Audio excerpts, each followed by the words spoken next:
नमस्कार मित्रांनो, माझं नाव संजीव पाटील आहे आणि आज माझा पहिला ब्लॉग आहे। यामध्ये आपण बघणार आहोत की माझी एक छोटीशी नर्सरी आहे, त्यामध्ये गुलाब कलम कसं होते ते आपण आज बघतोय।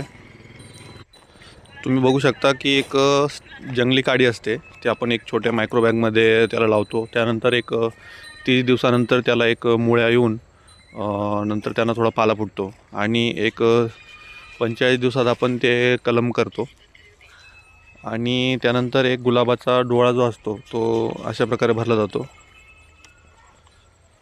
याच्यामध्ये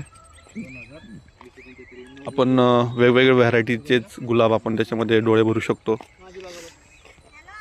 किंवा आपण जसे आता तुम्ही समोर बघताय हे पलीकडच्या साईडला जे झालेले आहे ते गुलाबाचे कलम ऑलरेडी झालेले आहेत। हे आता आपण आज कलम करायला घेतोय। आपल्याकडे 4 ते 5 माणसं असतात कलम करायला। एक माणूस दिवसभरामध्ये 1000, 1200, 1500 असे कलम करू शकतो।